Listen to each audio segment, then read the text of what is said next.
Greetings, this is Obi-Wan Kenobi, and I have drifted into the Underworld. The Star Wars Underworld. I have a bad feeling about this. Here we go. We must go to the lower levels. The Underworld. You've taken your first step into a larger world. You're after something. Ben. Since I've started the Underworld, I've met so many great friends. Chris. I grew up in the 1990s, and mall packaging is nostalgic for me. Dominic. What I love most about Star Wars is that it's fun, and it's all-round good times. So, this is where the fun begins. May the Force be with us. This thing really moves! I like this! I can't believe you came all this way to see me. Why am I not in the intro? I gotta come up with a snappy line. Well, hello again, everybody, and welcome back to the Star Wars Underworld Podcast, your weekly source for all the latest breaking Star Wars news, reviews, and discussion. And this week, we are back to talk about the Acolyte Season 1, Episode 3, Destiny. We look back on the characters' past so we can understand where they're going. Plus, we'll be answering some more of your questions in our infamous Ask the SWU segment at the end of the show. All this and so much more. It's going to be a great episode. First, though, introductions are in order in case you're new to the show or you've forgotten who we are. That can happen. My name is Dominic Jones, and with me, as always, he's the founder of the Star Wars Underworld, Ben Hart, the Star Wars guy. How's it going, everybody? Yeah, we got a lot to talk about tonight. We got a lot to break down. It's a wild and a witchy episode tonight. And yeah, I have a lot of thoughts, and I know a ton of people have their thoughts, and it's gonna be this is the kind of discussion you look forward to, because it's just like, oh my god, where is this gonna go? Really, I think it's going to be just the same level-headed discussion where everybody's on the same page. Nobody has strong opinions. Everybody's just going to agree, just like they've been doing for the last No. The episode sucks, and everyone that disagrees with me is an idiot. Whoa. Okay. All right.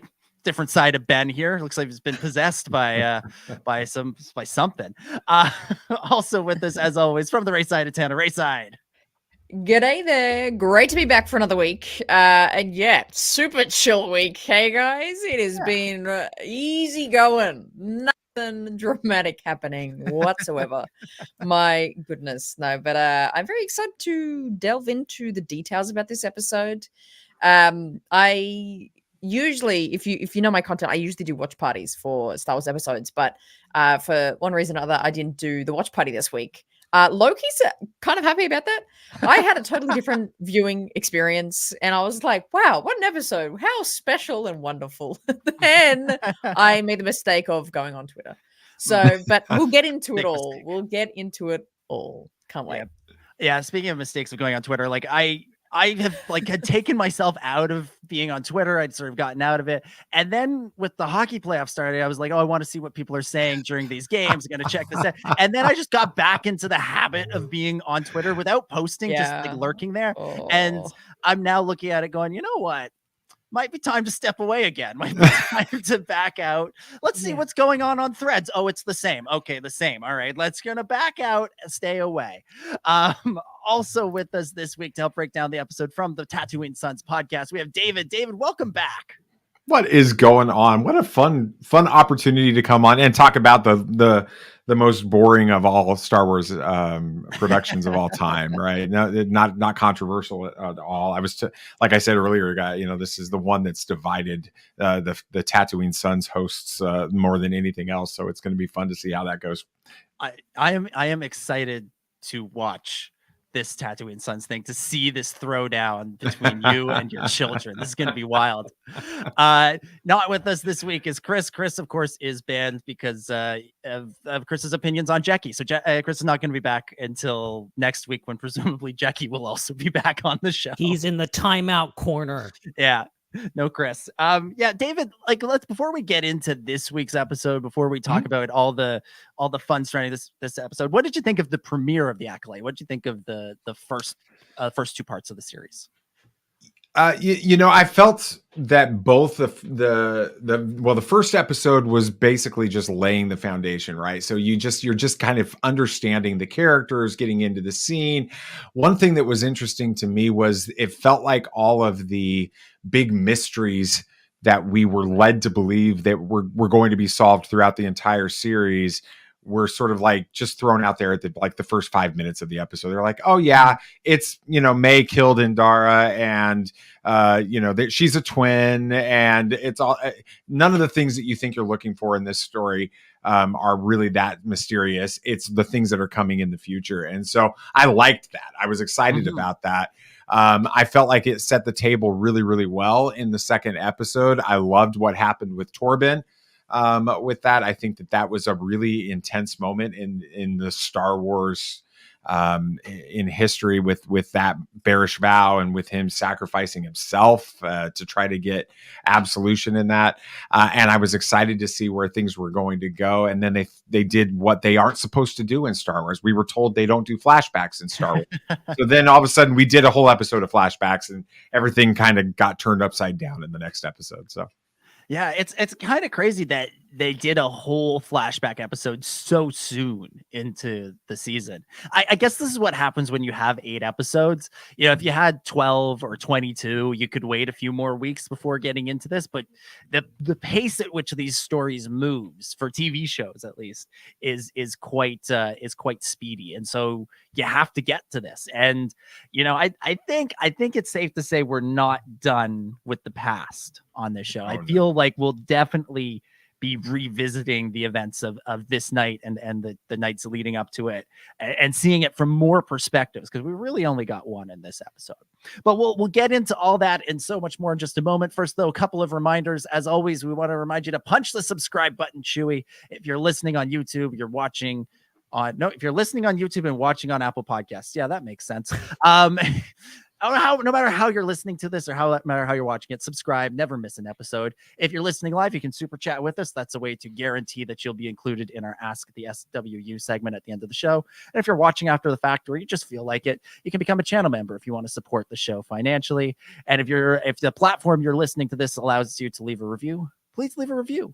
And between shows, join the Discord. That's another way to get in your questions for Ask the SWU. It's another great way to keep the conversation going between shows. Ben, any fun Discord shenanigans you want to share with us? Nothing this week, but I'm sure next week we will be continuing something. We've had a lot of Hunters playthroughs, a lot of some Fortnite stuff, and obviously we will be continuing Young Jedi Adventures. So now that it's got a second season, we got twice as much Young Jedi Adventures to look forward to now. Yay! Actually, I'm half kidding there. Big news out of this week that we really won't get into much, but there is going to be a second season of Young Jedi Adventures, which means, Ben, you just can't continue with this ridiculous watch the all Star Wars in order thing that you've started doing on Discord, because you can't even get to the Acolyte. You can't get to the Acolyte now because you've got a whole other season that is starting like weirdly soon. Like, isn't it starting in August? Like it's right around the corner. You won't even be done season 1 in time for season 2 to come out yet. It's gonna be great. Just everybody hunker down for some more Young Jedi Adventures on Discord. It's amazing. And as always, make sure you're checking out all the shows on the Star Wars Underworld Network, including the Raeside over on the Raeside YouTube channel, Ion Cannon on this YouTube channel, Tales from Beyond the Galaxy on Tales from Beyond the Galaxy YouTube and Twitch, and the Tractor Beam on this YouTube channel. Check them all out. Great shows all around. All right, let's get into things and properly discuss The Acolyte Season 1, Episode 3, Destiny, written by Jasmine Flournoy and Eileen Shim and directed by Koganada. Let's go around the table, give some initial impressions on the episode. Ben, as always, gonna throw it to you first. Yeah, so what an episode, huh, guys? It's I tend to, because I have mixed feelings. I think I have a little bit of mixed feelings about this, but mostly I enjoyed it. I do have a little mixed feelings about like the pacing. I knew a flashback episode was coming. If there was too much setup in the first 2 episodes, not to have at least a lengthy flashback in one episode or just a full-on flashback episode. I tend to, when I'm watching series, flashback episodes tend to lose me unless they're really, really good. This is a really good flashback episode, and it answers a lot of questions. Also raises a lot more questions. I question how soon they put it into the season.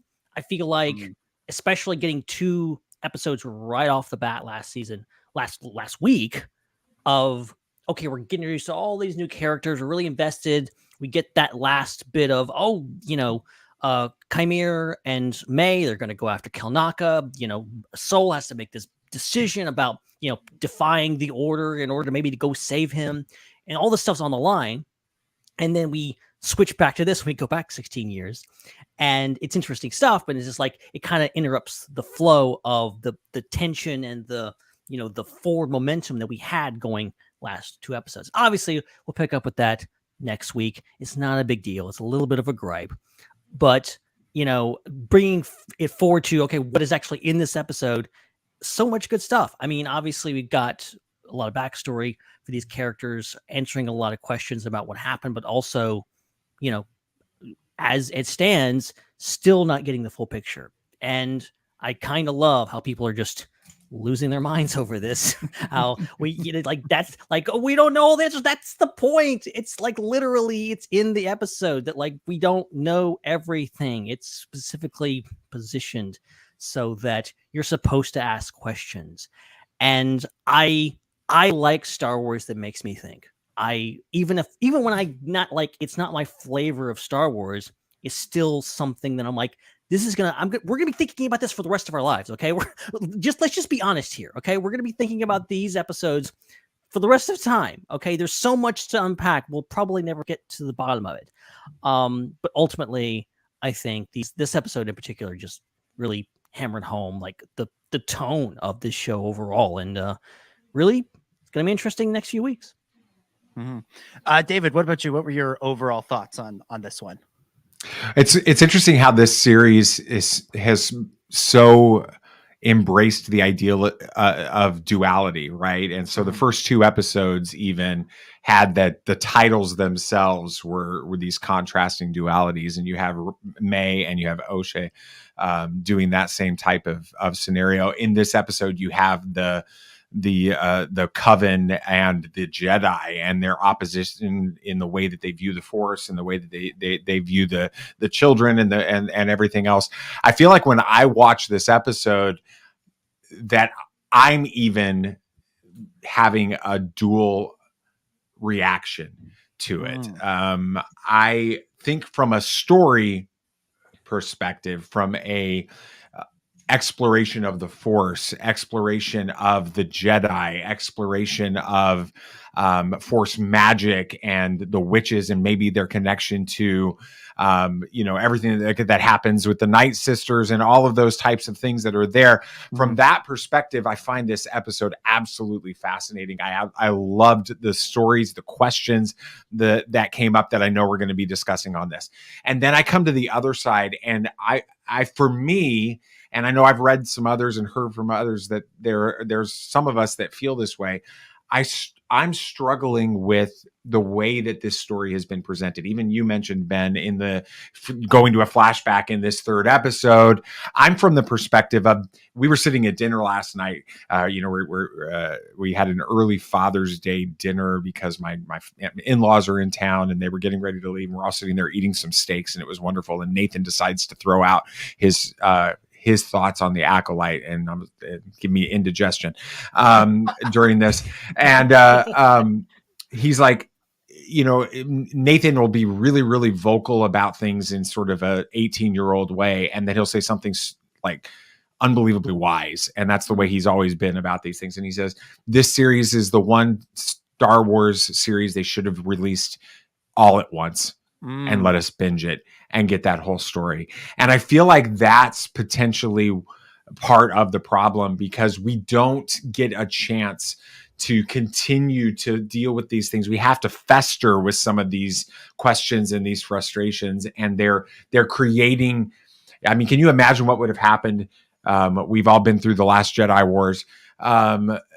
imagine what would have happened if they would have broken that up into like 6 different episodes, and we had to deal with this on a week-to-week basis with it. I mean, it would have been infinitely worse than it already was, and I think that that's some of what we're facing with this. We're getting too much opportunity to talk when normally that's what I love about it. It's interesting, and again, I think that a big factor in that is that it's 8 episodes. I wonder if the series was 12 episodes, if they then push this to episode 5, and then we've spent 4 episodes with the characters now in the present. If people would feel that way, if that sort of the speed at which the story has to move, might feel differently, but I don't know. It's an interesting thought. It's interesting that people feel that way. And ultimately, 6 weeks from now, it's all going to be bingeable. Everyone who watches this in the future isn't going to have this problem. They're going to listen to these shows going, what are you guys talking about? What do you mean? I can watch it all now. It makes perfect sense. I get it. Hannah, over to you. Your thoughts on this episode. Yeah, this episode I've had a really interesting relationship with so far. Like I prefaced, I watched it not with any sort of internet or anyone alongside with me. And I was really engaged in the story and the concepts that it presented. I think what I wanted from the Acolyte wasn't really anything specific when, we were coming up to the show.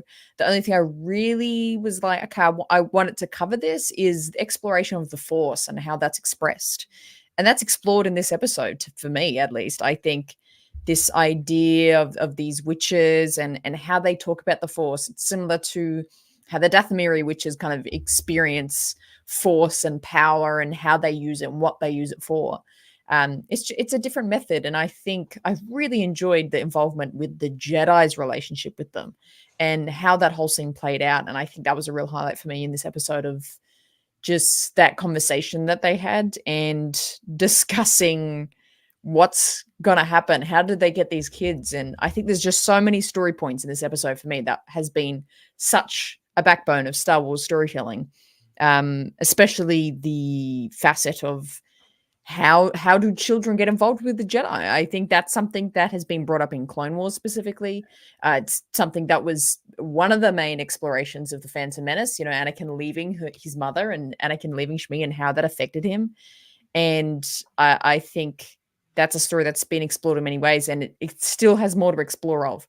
So I liked that concept that we were touching on there, that who decides and who gives, like, they can test, but it's Osha's decision and all that kind of dynamic there. I thought it brought up some fantastic story points. In saying that, I do have some random gripes with this episode, but I haven't seen, for the amount of crap it's getting, I haven't seen a single person have the gripes that I have with this episode.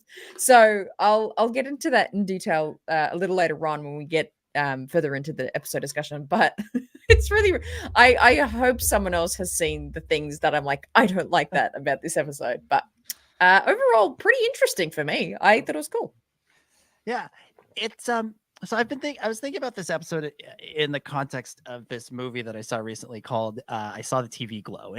This movie it centers around 2 people in the late 90s, early 2000s who are like obsessed with this sort of sci-fi TV show. And they're using all this terminology to discuss the show. And it's phrases that like I hadn't heard in a long time because as we've shifted to streaming, we don't have to talk about episodes that way. So that's where a term like a filler episode would come out of, because back when you're doing 22 episodes, they can't all be amazing. Some episodes are just going to be. But they talked about there being like a mythology episode. And that's what this episode felt like to me, where we've basically hit pause on the story and we're exploring the world. And, we're not continuing to investigate what happened to May post this. We're not going after Kelnaka. We're not seeing May hunt down Soul. None of that stuff is happening just yet. What we're taking the time here is to understand the world that these characters come from. And I always liked those sorts of episodes. And so this episode really hit for me. And I understand the way Twitter works. I understand the way fandom works. I understand that there's always going to be people that don't agree with this stuff, that don't like this stuff, that don't go for it. But like, I came out of the episode going like, I don't have a problem with a single thing that happened here. It doesn't actually feel all that out of place for me. I don't know if that's just, my worldview lines up with the creators worldviews or their Star Wars views, and so it doesn't seem all that out of place. But I look at everything that goes on between the witches and the Jedi. I'm like, yeah, that feels right. That feels like what should be happening and what would be happening with these characters. So I was totally on board with this episode from minute one. I was surprised. I kept waiting for there to be the cut to the present. I kept waiting for there to be those moments later on. But I'm glad we stuck with it the whole way through. I'm glad there was almost no action sequences, which I don't know if we've really had a Star Wars episode quite like this in the past. I'm glad we got to take this time to understand the backstory, and while also leaving it still wide open. There's still big questions about what happened here. And, we spent this whole episode basically seeing it from Osha's perspective. There's one or two scenes that Osha's not in, but by and large, Osha's in every scene. And so we really only understand what she understands. There's a whole other side to this with Soul, with May, with Mother Anastasia, all of that stuff. There's a whole other side to it that I have to imagine we'll come back to, and I'm really excited to come back to it. So I absolutely adored this one, and but I wasn't surprised to hear that people took issue with it, because that's just how these things go. Let's dive into, let's talk about this witch's coven that we begin this episode with, and that we spend so much time with, and we learn about the way they interact with the Force, or the thread. They don't even call it the Force. It's a whole other concept for them. Hannah, we'll go to you. What did you think of Mother Anastasia and her people and their perspective on the Star Wars galaxy and how it differs from what we know or what we've known? I think it was incredibly compelling. I was really engaged with what they were discussing with it, how they went about talking about the Force, the power, the life force of, whatever they believe it is to be, the thread. And I love that this is kind of played upon, the very first sort of explanations of the Force that we heard in Empire. The way it binds us, it connects us all together, and it's just like a thread. I love that it plays on that.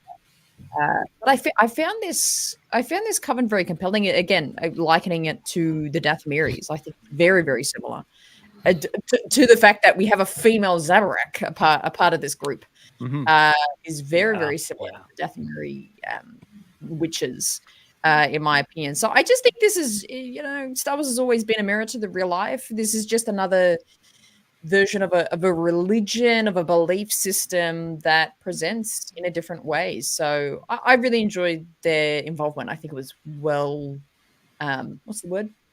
presented and displayed in the episode. I liked it. And you mentioned like there's the sequence where Anastasia explains their view of what we think of as the Force, and her line is, all living things are connected by the same thread, a thread woven through all existence. Some call it a force and claim to use it, but we know the thread is not a power you wield. Pull the thread, change everything. It ties you to your destiny. It binds you to others. That feels very much in line with what we've heard from Obi-Wan Kenobi, what we've heard from Luke Skywalker over the years. Especially it's a Luke Skywalker in The Last Jedi, I think. He says that Force does not belong to you. To say the Force belongs to the Jedi is hubris. Like this is what we're seeing here. We're opening up the galaxy. It's more than just light and dark. It's more than just Jedi and Sith. There is other ways, other viewpoints, other ways of looking at the galaxy. And I found that just fascinating. Anyone want to jump in on that? I would say that when I the beautiful thing about Star Wars and all of this, as we talk about on our show, pop culture is the mythology of our generation, right? And so this is one of the things that we always try to see is how do these stories give us space to have conversations in a way about things that are harder in the real world to have conversations about.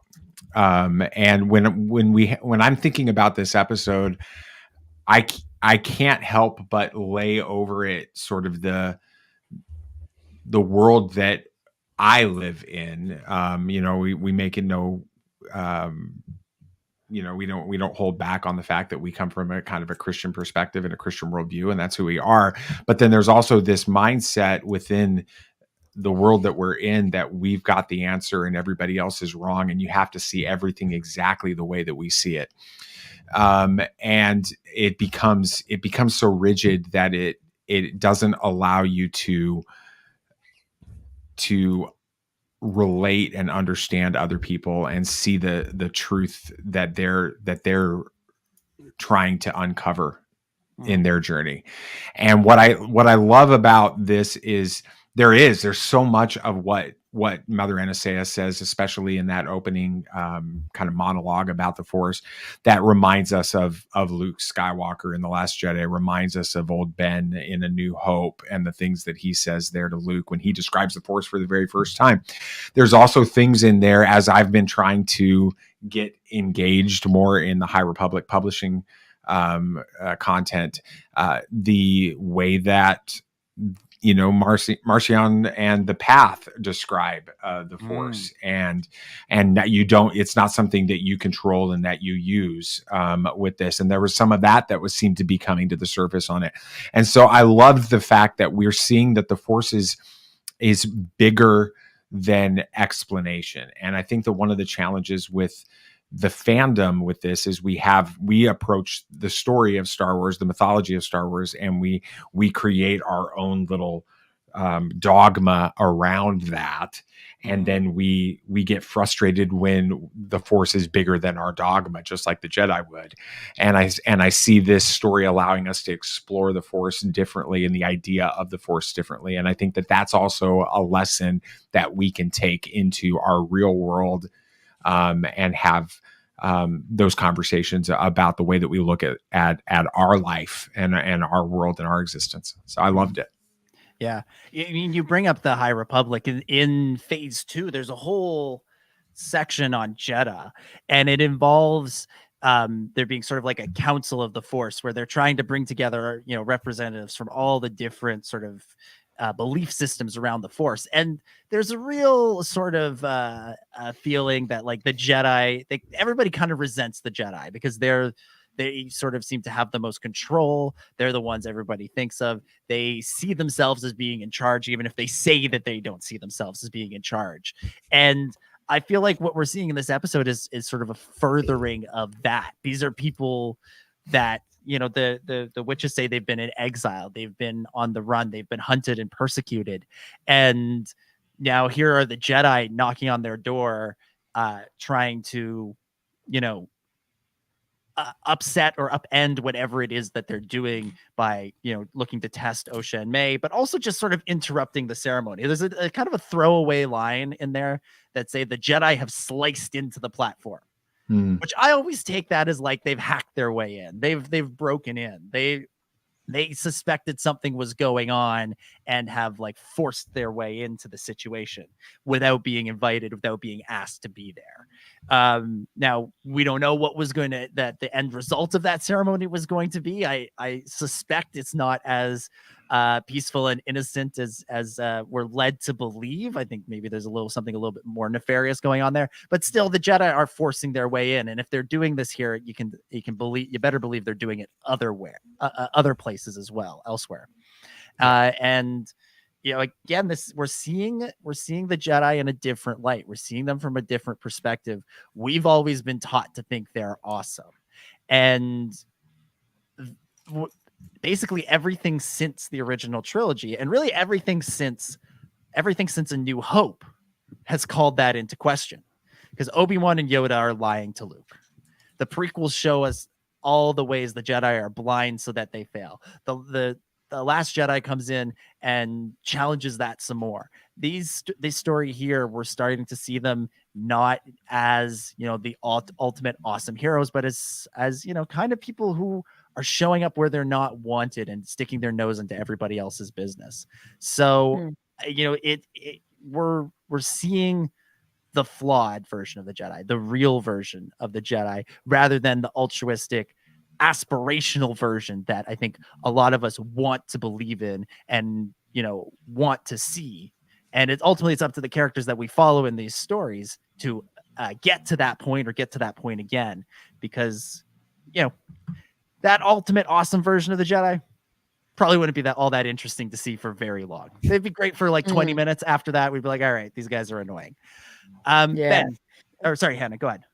Oh, just to add to this point of seeing the Jedi not be that great, I really like how they've actually presented that, because I totally agree. Then, you know, we have to kind of consider how they are, but they're not really saying that in the episode. Like, they don't say, someone isn't like, hey, the Jedi are the bad guys now, like that. No one says it in the episode. No one points it out or talks about it. It's all kind of, here's all the information presented of the situation, and the audience has to morally question, is that ethically what, you know, good, just people should be doing? We have to ask that question with the situation and how they're being characterized. So I really enjoyed that it's not really said or talked about directly between characters. It's this, we have to decide what's like ethically and morally just in the situation. I enjoy that. I think it's cool. Ben, do you want to jump in here?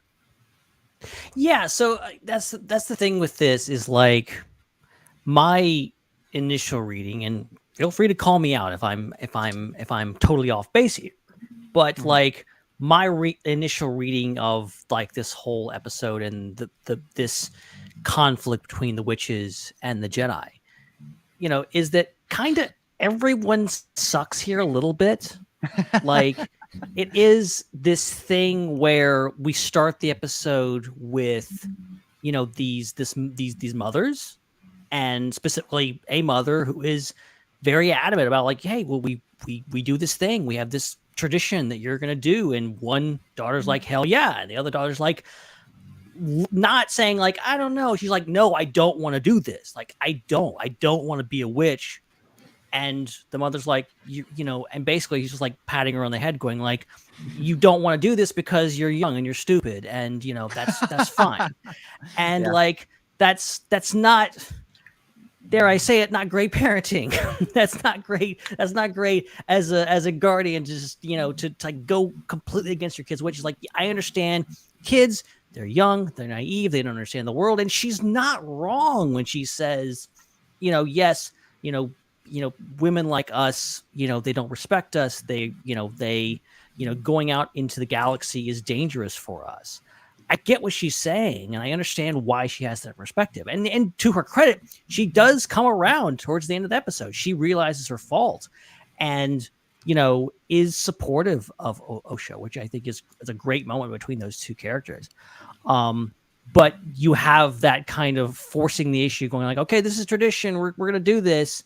And then the Jedi coming in and going like, no, all of you, you know, you got kids, give us your kids. We want your kids. Like, you can't be doing no Force stuff without us. Like, we're in charge here, like this whole thing. And, you know, it's kind of a bad situation. These kids are caught in the middle of it. And ultimately, we learn that through a lot of mistakes, through a lot of adults in the room, that these two kids, you know, end up on the path that they do, and, you know, cause a lot of trouble 16 years later. But, you know, I don't think the moral here is like the Jedi are the bad guys. I think that it is hubris of a lot of different people. It is a general of just like, yes, the Jedi are corrupt. There are some of them that are bad, that aren't doing this. Like, you know, the whole exchange, it was a great exchange I was seeing online, people reacting to the, you know, Indara saying, oh, we thought this planet was uninhabited. And, you know, like going back and watching the episode, going like, oh, Sol was spying on them. They were been there. Like, there was all this thing, like and Dara knew what she was doing. She lied to them. She lied to cover up this thing, and that's not cool. And it is this whole thing of just like, yes, go back to the Clone Wars, go back to the prequels. There's the Jedi, and I think we have overblown it a little bit of being like, the Jedi were fools, whatever else. They're like, no, the Sith are the bad guys. They're definitely the bad guys, but it is a combination of the Jedi hubris and also Sith shenanigans that led to the Empire. And I think it's more than just hubris, right? I think that what, Ben, you're picking up on is this episode deals, and maybe this is because I think it's safe to say I'm the oldest person in the room right now. And I've, with kids and things like that. Maybe. So yeah, just a little bit. I think that it reveals that all of the adults in this story, I never once got the impression that they did not want what was best for May and for Osha. They were passionate about their beliefs. They were passionate about transferring those beliefs to these children. They were passionate about protecting these children. And at the same time, everybody in this story is broken and flawed. And the problem usually becomes more intense when flawed people refuse to admit they're flawed. And that's what we see going on specifically with the Jedi in this era. And so I think that's one of the things that really impacted me about the story itself. Yeah, there's the exchange about when the Jedi show up at the ceremony and they say, the one of the witches goes, oh, they're here for the children. They're going to take the children. And Soul says, Jedi do not take children. And then, which is, twisting the truth a little bit, from a certain point of view. And then, Inara sort of jumps in with the line about, saying they can't deny the Jedi have the right to test the Padawans. And, again, you're sort of like, yeah, you guys should want to test for potential recruits, but these kids are already in, they're doing something else. May wants nothing to do with the Jedi. She's not interested. She's totally game to go along with the let's lie about our Force abilities. Let's not tell them we can do this. Whereas Osha sort of wants is interested in it. And again, you're right. Everybody thinks they're doing the right thing. Everybody thinks they're doing what's best for the kids, as far as we can tell, at least at this moment. But we have this sort of strange back and forth where it's like neither side is really in the right, because neither side is really totally listening to what May and Osha want for their futures, which again sort of leaves us in this place of nobody's good, but nobody's bad either. Let's talk a little bit about May and Osha and their dynamic and their sort of back and forth. David, I'll throw it to you. What did you think of seeing these two as children and seeing how they interacted and what we may be able to learn from that going forward? I think that I was a little taken aback by how intense they made May in this. From the very first moment, as you have on the screen right now, May is, this is a compare and contrast moment when Osha holds that hummingbird or whatever that creature is, holds it for just a second to see it and lets it go. When then May takes it and holds it and refuses to let go and is controlling it. And this is a very clear distinction in their personalities and their approaches to the Force and everything that's going on in that, all the way towards the end when Osha doesn't want to go or doesn't want to stay with May there. I mean, May goes full on Anakin on Mustafar. I'm going to kill you, and this is a child. This is like an 8 or 9 year old child, 8-year-old child at this point. And so I that's part of what I think I struggle with in this is when I talk about presentation too. with this. I felt like it was almost too heavy-handed when you see children, especially May, as aggressive as that.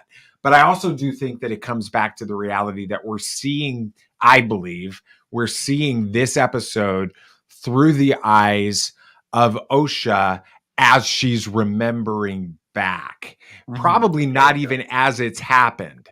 It's not the way she sees it in the moment. She sees it 16 years later and looks back, and May was hateful.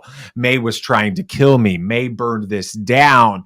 Those types of things. It reminds me when Sam and Nate were really little, that animated movie came out called Hoodwinked, where you saw like the little story of Little Red Riding Hood, but you saw it from Hood's perspective and the grandma's perspective and the wolf's perspective and all of this. And every time you saw it from a different perspective, you were actually getting more to the story. I just think that right now we've only gotten one piece of that perspective. And I think that's part of what's going on here.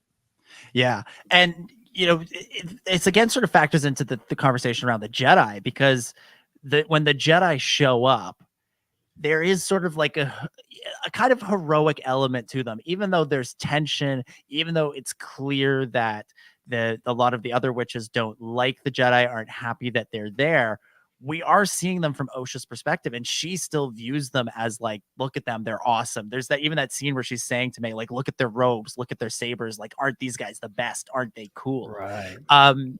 And I feel like, I think the truth of this night, obviously we don't have the full story.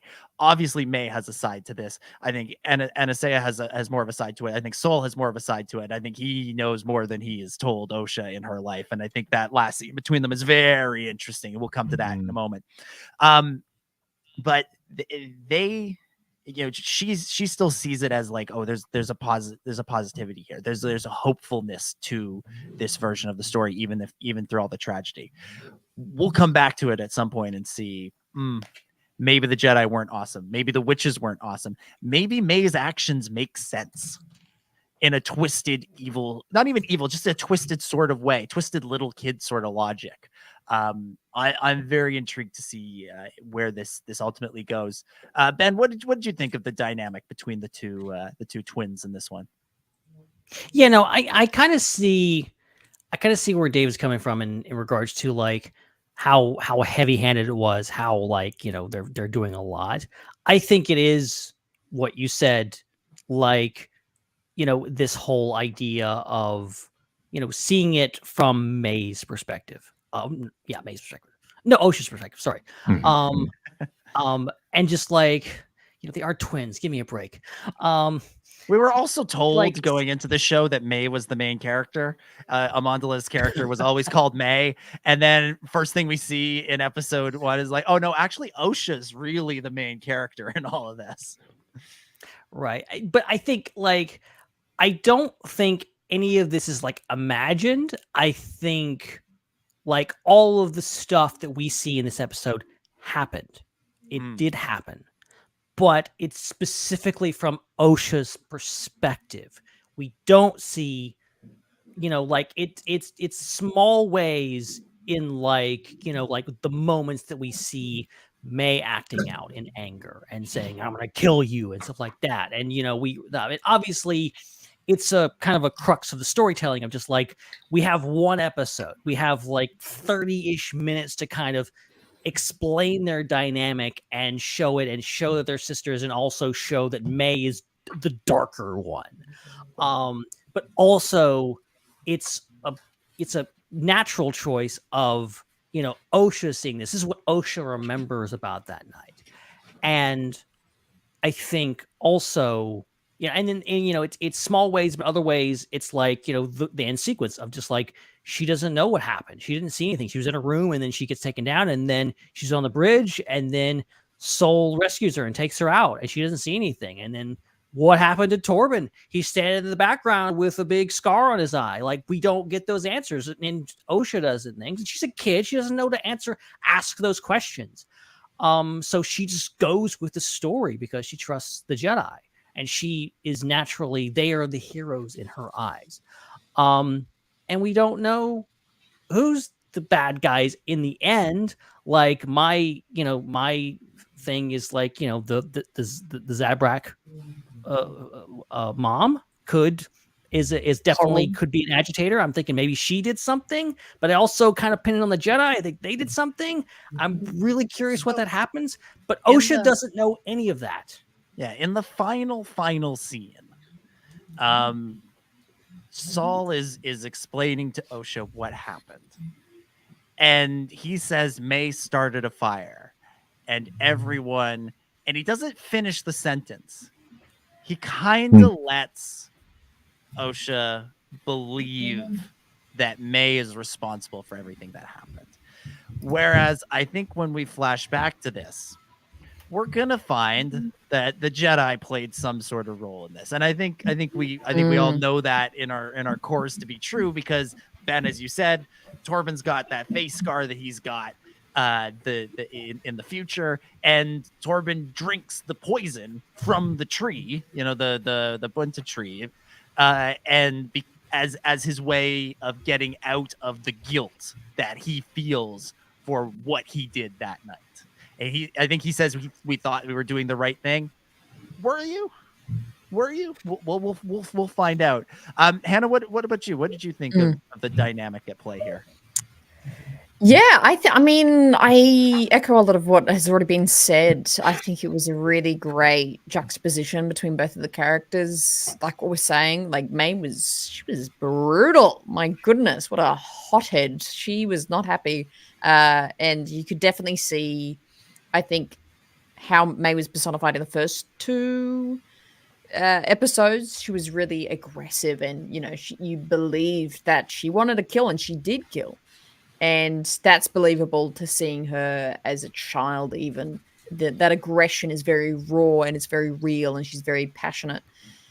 And I really enjoyed just seeing that compared to Osha, and then seeing Osha go on this journey of decision making for herself and deciding I want to be a Jedi was something really interesting, and maybe like something of somewhat of a complaint. I wish that was maybe more of a story, like whether this is a flashback or whatever. Like, well, it is a flashback, but should we have gotten more of a flashback of? I feel like she should have weighed that question up a little bit more of should I be a Jedi or not. But I think. I just love like the chat's been saying, it's yin and yang with these two characters, and I think that was told really well. Yeah. And of course we get the scene where they're talking about the Jedi. May has made her want to be a Jedi known. And we get the line that I think was in a lot of the trailers from Anasea. This isn't about good or bad. This is about power and who's allowed to use it. I feel like this is just sort of like an English exam question, and we should just put discuss afterwards because there's almost nothing more to be said. That's the thesis of this entire show, I think, is the Jedi. We're seeing the Jedi, again, to quote Luke in The Last Jedi, at the height of their power, and they think they're the best. They think that they think they can do no wrong. They think everything that they are doing is awesome. And whether or not what the witches are doing is also awesome or not awesome, Mother Anasea does describe it as dark and unnatural. And who knows what happened to lead to, the death and destruction there. Again, I think both sides have some blood on their hands. This is a story, I think, about the Jedi being taken down a notch. I don't know, Hannah, what did you think of that line? Say it again. What's the line again? This isn't about good or bad. This is about power and who's allowed to use it. I just got really triggered thinking that we're back doing trivia where you would have to pick the line and have to finish it being like, oh, what's up? Yeah, I mean, my final answer. Yeah, I should have done that. Yeah, again, it's just exploring that perspective of I've already forgot the line. I was too busy thinking about my quip about it. One more time. isn't about good or bad. This is about power and who's allowed to use it. Yeah, that's like the preface of Star Wars right there in a quote. That is the preface of Star Wars. That is, it's all about how you handle, manage, cope, crack under the pressure of the ability and control of the Force, and how you wield it. And I think through the Jedi, through Yoda, through Luke, and through Vader, that's all been explored. Even through Rey in the sequels, that was a very big concept that explored. So I kind of like how that line is literally in my opinion, I think that's just summing up what the storytelling of Star Wars is whatever the power it is, the Force, it's how you wield it, and it's how you discern it and use it is what's important. Yeah, I like it. It's a good quote. David, what do you think? The history of our world is loaded with empires and religions that use their power to control people. And there's this distortion that's there. And so when you look at the Force, it would be easy for us to see these outsiders in the Coven that have a not radically different view of the Force, but a different view of the Force that doesn't fit within the Jedi dogma, feeling like the Jedi and the Republic are forcing their dogma on them, and that's why they're on the run. We don't know what that story is. I hope we get that explored a little bit further. They alluded to it early on that they were exiled basically and in hiding with that. So I hope we do get that story at some point to understand it better. I think that this, it's exactly what Hannah said. It's the story of Star Wars, right? And so we see the beauty of what Luke has come to realize in the sequel trilogy when we finally are introduced to him, and what he's trying to communicate to Rey is that it's not about power and control and lifting rocks and attacking. That's why the end sequence there on Crate is so absolutely gorgeous, where Luke defeats the First Order without even being present and striking a single blow. This is the truth of what the Force is really all about. It is about being one with the Force, like Chirrut would say. And so, but the problem is, it's not easy. It's a struggle. And so the more you struggle to try to find that balance in the Force and are failing to do that, the more you want to control that Force. And it's why we have what we have in the prequels with the Jedi Order and the Sith with Palpatine trying to, they're warring over who's going to be in control. And so we see this even taking place 100+ years before those moments here in this episode. Ben, your thoughts? Yeah, I mean, yeah, everything you guys are saying is spot on, absolutely spot on. I love obviously it's all connected. It all really, I think that's the reason why I'm so excited about Acolyte. I think we're all apparent. It's all apparent that this show gets Star Wars, Leslie Headland gets Star Wars, and that's why we can have a conversation like this and very easily make the connections, because it's all there in the pudding. But I am also kind of drawn back to thinking more the literal approach to this of, it's about power, who's allowed to use it. Obviously, the Jedi want to control that power. And in this episode, it's framed as a bad thing because we always sympathize with the rebels, the resistance, the people who just want freedom, just let me do my thing and leave me alone type of thing. That's something that is universal for humans. And I think obviously the Jedi are antagonistic at the very least in this episode because they are threatening these people's these Switches' way of life. And even though you can go back and watch the first 2 episodes and watch all of Star Wars and see it from the Jedi's point of view and understand the big picture here, that even though the Night Sisters, these witches, are not necessarily wrong in what they're doing, we don't really know what they're doing. Let's assume it's not nefarious. Let's assume that they just want to, create their threads and use the Force in their own way. The Sith are out there. And we know in the future, one of these kids is recruited by the Dark Lord of the Sith in an effort to destroy the Jedi. To understand that, you have to recognize that, like, okay, the Jedi have a vested interest in controlling Force users in the galaxy, even though it's not a good thing. It's still, I understand why they want to do it. I understand why they are out in the galaxy going like, what are you doing with those kids? What are you doing with the Force? We want to know what you're doing.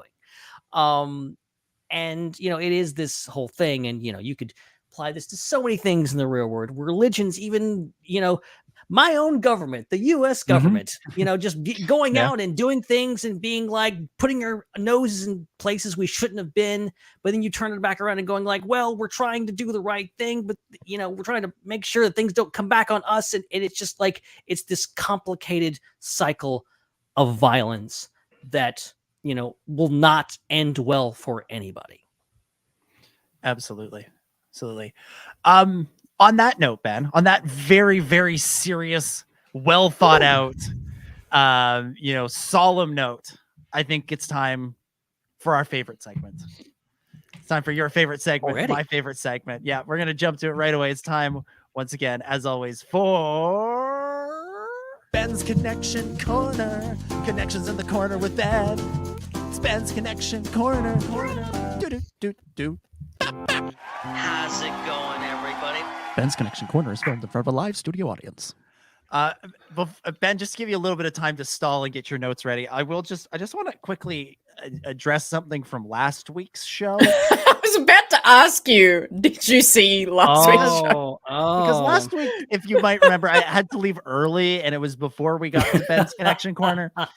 And there were some allegations thrown around that I took the intro with me, as though I was like, well, if I can't do Ben's Connection Corner, then nobody can. And I take my ball and go home.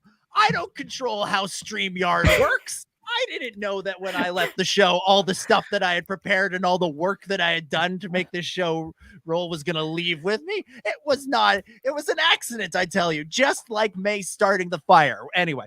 Not my fault. Anyways, Ben, what have you got for us this week? All right. So a couple of things. One, this made news like many months ago.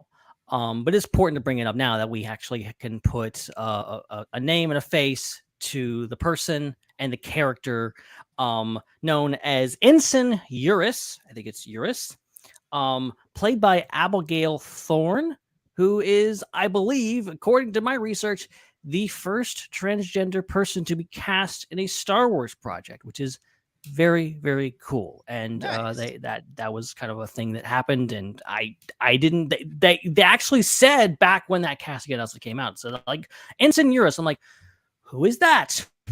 Now we know that is actually okay, well, I'm getting to that. I'm realizing now that I'm saying this, you actually don't know the person I'm talking about, so let me just explain it. I have no idea. So it is one of the witches that is one of the, because there's not many witches with speaking roles, I would say. So there's one of the primary ones that actually talks in the episode. They specifically say the line, they're the ones that kind of burst into the scene when they're doing the ritual going in. They've sliced the platform. She has that line. Which leads me to my next point. Which witch? Oh yeah, I just thought you were saying which. So many. Sandwich. Witches everywhere. Sandwich. But she says they've sliced the platform, which I'm like, okay, what does that mean? Slicing in Star Wars history is a form of, hacking in a way. That's what It's I kind of the said. Star Wars version. Well, but they haven't canonized that yet. They've been skirting around it forever about using slicing. And I think there was one point where they could have done it and they didn't. And I was like, but make it slicing. That's a cool thing. And they didn't do it. Maybe I don't know any other, explanation for what she said other than they've sliced into the platform to get into the thing, which also hella sus. The Jedi are literally like breaking and entering on this compound. Like y'all sus. So also something that came out months and months and months ago, probably years at this point. If you remember the first ever behind the scenes photos that we got from this episode, if you remember, the big speculation was, there's Daphne Keene playing a Zabrak Jedi, which was not the case. It was actually, I think it was the one of the mothers, and stuff. But it's all from this episode. Like the shots that they got, which you can Google them, or at least you used to Google them, back when they were the only things that were on the internet were connected to the Acolyte. I think it's the scene where they go to get the kids tested and the ship's outside and stuff like that. So there's things. So if you go look up those old behind the scenes photos, you can see a lot of stuff. So basically this is the first episode we saw. This is the first any images we saw from the Acolyte was from this very episode. And speaking of behind the scenes, when I was watching the opening shots of this episode, especially in the forest, I was like, wait a second. I feel like I've been here before. I've seen this forest before, and I don't know where I've seen it before. And I actually figured it out. So I'm pretty sure this same filming location was used in the Willow series. Hey. So, Hannah, you I had a really excited for something. I thought I was gonna guess it. I was like, I had this thought too. Oh my gosh, is it this place? But that wasn't my answer. So, what did you think it was? I thought it was going to be, but now that I think about it, this was probably in New Zealand. I thought you were going to say it's the forest that Frodo was reading his book in when he was waiting for Gandalf in the Fellowship. But they probably shot that in New Zealand, and this was in England, so don't worry. Well, okay, so anyway. Yeah, I can't confirm that but I did do some research, found out that this was filmed, both Willow and the Acolyte filmed in a place called Brecon Beacons National Park in Wales, which if you Google it's gorgeous place. Now officially on my bucket list, just a gorgeous place. And you can see, and actually I brought photo evidence here, ladies and gentlemen. If it'll actually boot up properly. God, we're doing the bad work Zoom call again. I know. This is embarrassing. Where here, the hell is it? Oh, there it is. It's Nope. coming. It's coming. Well, okay. Do you want to share my bit of my one thing I hated about this episode? Do you want us to, Ben? Do you want us to pretend like we've seen it? And go, ooh, that was so nice. No, I don't need you to humor me like that. Also, before we get to Hannah, before we get to your thing, Ben, the chat is saying you're wrong.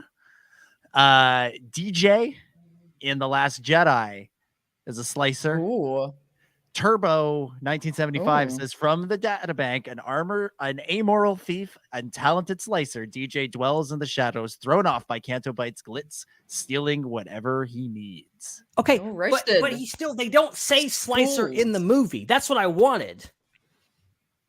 Slicer. What do they call him in the code breaker? I don't know what they call him. They call him a code breaker. Yeah. The code breaker. Oh, there you go. That's a great photo there. That is a good photo. That was worth the wait, Ben. That was worth the wait. Yes, but yeah, I literally just made that. You're welcome. Willow being permanently erased, so that shot will never exist again. But for those of you listening in the future, this will be up on our socials tomorrow. Yay! Yeah, there you go. If you're listening, it's just a picture of the same forest. twice. Basically. Like literally with a slightly different color grading. Yeah, basically.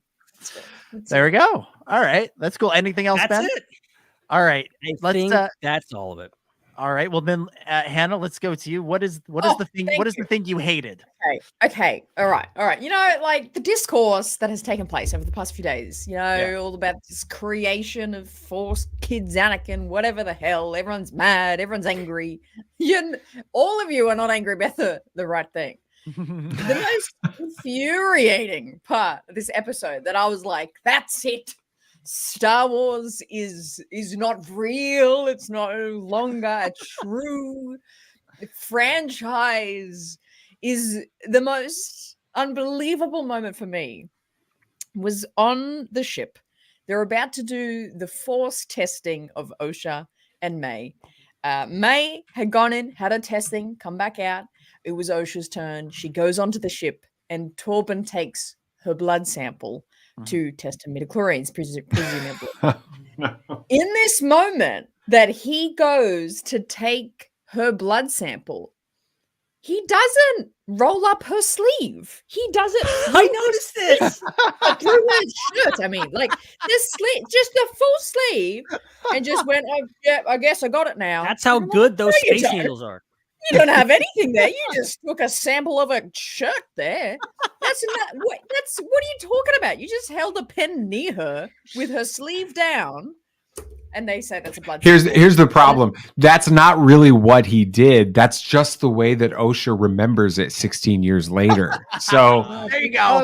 David's got it. David's figured it out. I'm a Last Jedi fan. I can work the headcanon stuff all around, man. It's just like Hoodwinked. It's just like Hoodwinked. So. It's just like Hoodwinked. We'll get the real story later. Oh man. I actually had a friend text me today. It's one of those texts on your iPhone that you got to scroll like for 30 seconds to read the entire thing. And it was basically unloading about his frustrations of this series and this episode and all this other stuff. And he's like my age, right? So I reply back, and literally the sentence I replied back was, "Have you seen the movie Hoodwinked?" And he's like, "What are you talking about?" I'm like, "Okay, what about Vantage Point with Dennis Quaid?" He's like, "I love Dennis Quaid. I've not seen that movie." I'm like, "Go watch those and then talk to me about the Acolyte." And that's how I shut him up. So. Oh, that's great.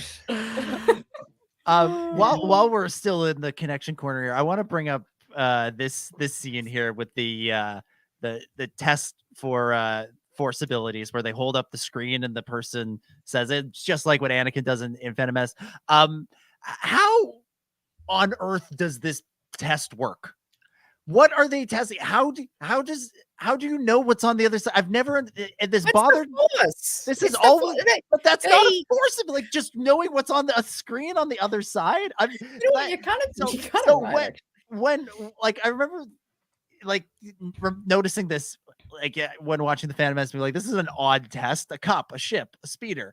And then when I saw Phantom Menace again this year in theaters, this scene really stood out to me as very bizarre and just like, how is he supposed to know? Is Mace thinking what's on the screen and he's reading his mind? I don't understand it. And so I laughed for a moment when I saw that this was the test that they were going to do with these children. Because it's like it's this ridiculous Jedi test that I don't know. That's what breaks the immersion for me is this weird test. I don't get it.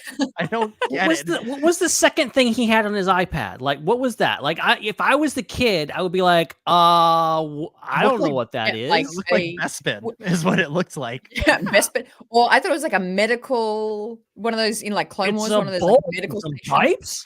Yeah, some pipes. I've had some pipes. I don't know.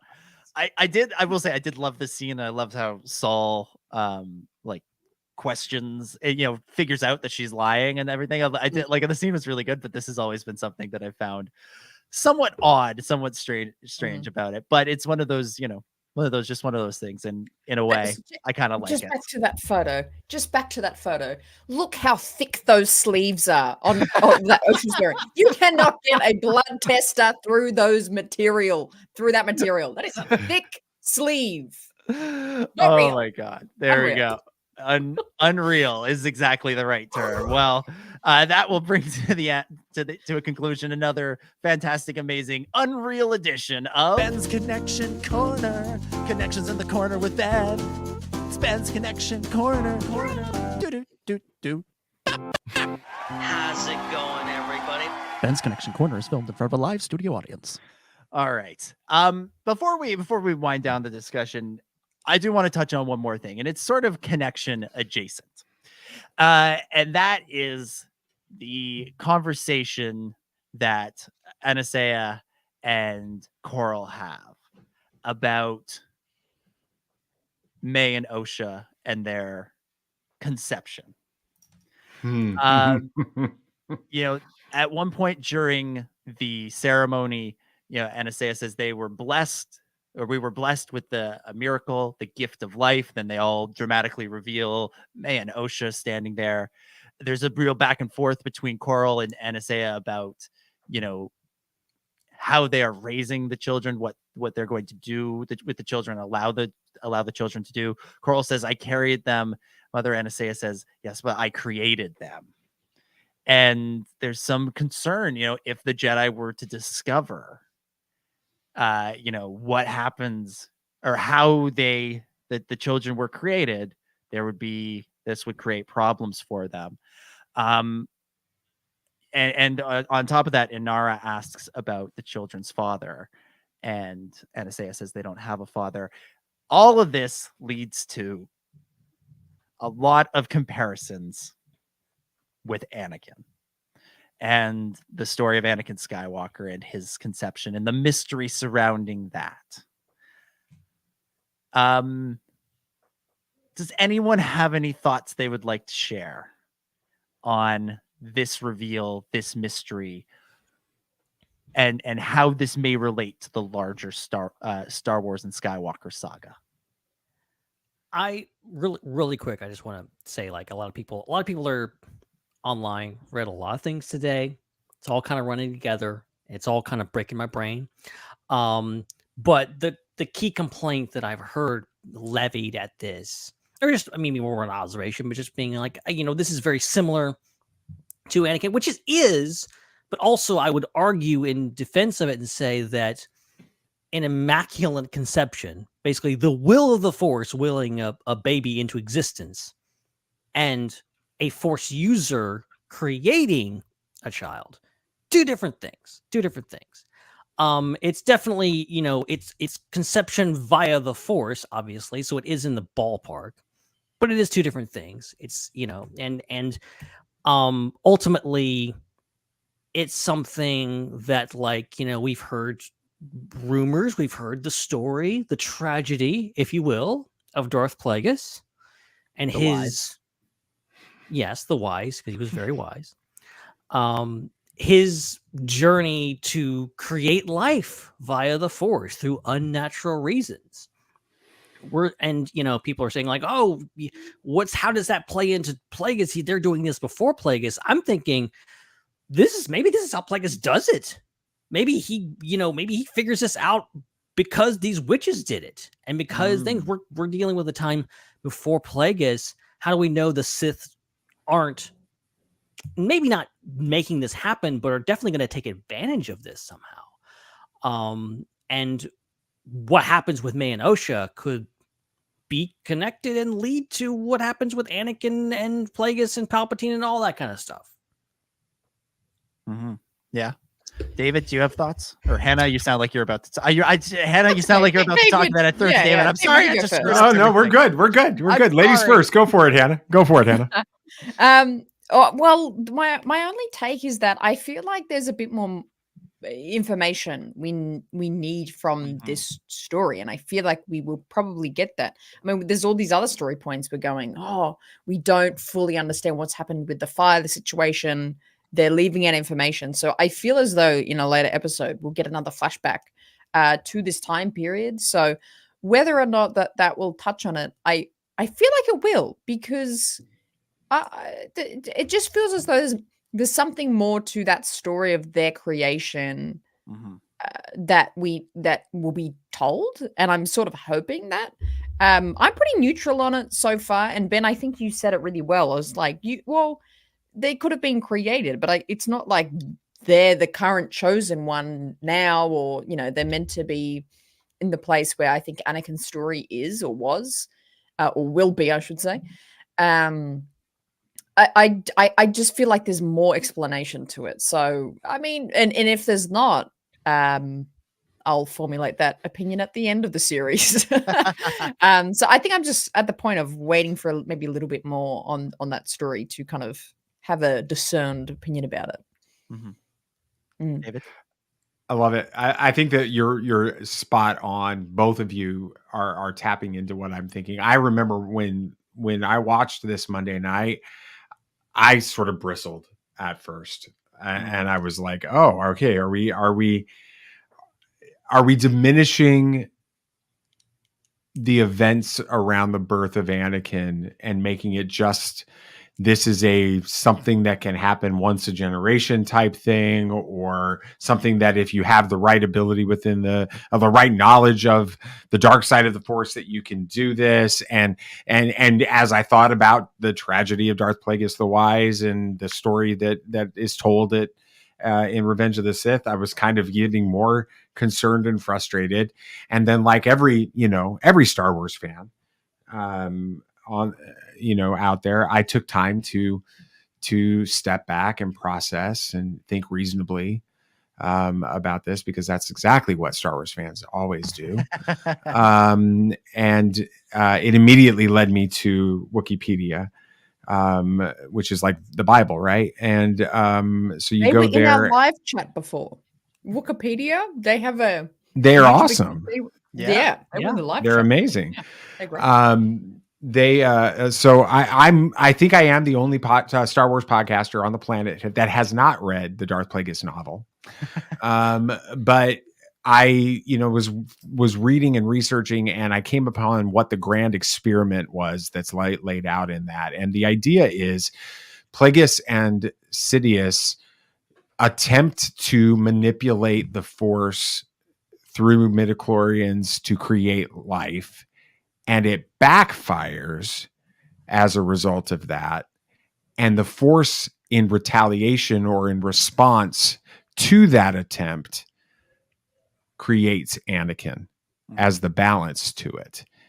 So when I read that, I'm like, oh, we're getting that story here. Not necessarily that that's the event that creates Anakin, but the knowledge that Plagueis later obtains is this knowledge through potentially what happens with the Acolyte and May or something like that.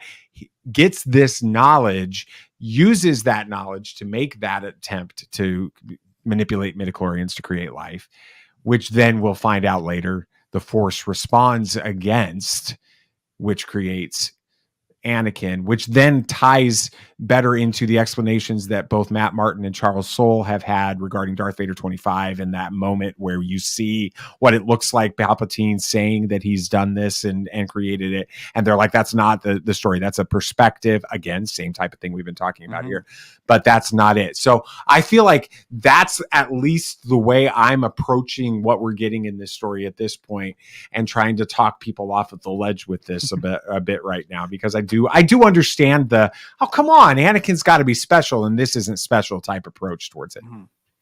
Yeah, I think the key thing for anybody who's worried about this is that we are on part 3 of at least 8. There is more story to be told, and I think obviously people dislike the show for any number of reasons, and you can dislike the show in good faith and not like this decision. I don't mean to suggest that anybody is that there are people, that the only people disliking the show are pushing any sort of agenda or anything. But I would just say, like, let's see how the story plays out. Let's see where it winds up before getting upset about this, which is exactly what Hannah you said a few minutes ago, which is I'll make up my mind when I see how this plays out. And I love the connections that everybody is drawing between this and Darth Plagueis, And I think there's another clue in the episode. What does Palpatine say about about the tragedy of Darth Plagueis the Wise, and what the sort of the message he wants Anakin to take from it? The dark side of the Force is a pathway to many abilities some would consider to be, pause for dramatic effect, unnatural. In this episode, Mother Anastasia says, that they were hunted, persecuted, exiled because some would consider our power dark. Pause for dramatic effect. Unnatural. There's a the connection is there. The criticism, whenever people criticize the writing on this show, I'm like, what are you talking about? This is here. It's done intentionally. It's there to pick up on. You can dislike it. Again, people are entitled to their opinions, and everybody should share their opinion.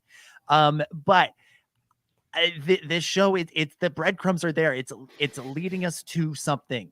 Let's see what that something is, and then decide if we didn't like it. If you're not enjoying the journey and you want to get off the ride, fair enough.